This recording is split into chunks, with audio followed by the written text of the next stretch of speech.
Alright, welcome back to ASE Top 5, and here are top 5 reasons why you should tame the Amargasaurus in Ark Survival Ascended.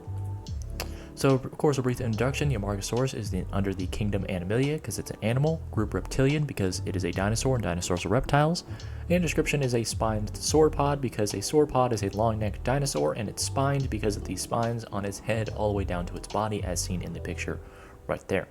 Its traits are aggressive because it is very territorial. Even in groups, it has what is called small sauropod syndrome, which means it will attack anything that comes near it.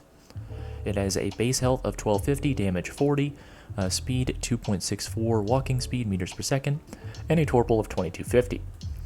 Of course, the top reason to tame this is its exploding spike attack. It launches the spikes on its head and neck out, and it does one of 3 effects based on which spikes you're using. The armor spikes induce 25% armor reduction on targets affected. Heat induces ignited, which could set the enemy on fire if ignited exists for too long. And cold induces frozen, which could freeze the enemies for a limited time. You can cycle through these spikes. It only takes like 1 second to cycle, so you can either go into battle with just one or cycle during battle for the other 2 options. Of course, it also has a multi-attack tank. It has a normal bite that does 40 damage, a gore which gores enemies with the spines on its neck to do 46 damage, a tail whip that does 50 damage, and a large stomp attack that does 55 damage. It also is a passive tame. You can feed it kibble or any other crop, but do be careful because once again it is territorial, so you may want to try and feed it using ghillie armor, because if you do have ghillie armor, you may be able to camouflage yourself in order to not be instantly targeted.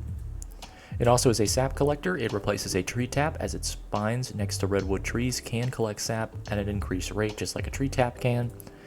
And a combat strategy to use with its sights is stun lock, using its cold spikes to just freeze enemies over and over and over, stun locking them into oblivion. Of course, when compared to Dino World, its color-based element is based on its skin color. Its skin color denotes which elemental spines it does have. If it's red, it's fire. If it's blue, it's water. If it's white, it's ice. And green is poison. It also has a combat ability called Radial Emission, which emits a gas cloud around it, which induces its elemental effect. Fire would be burn, water would be slowness, ice would be freeze, and poison would be poison.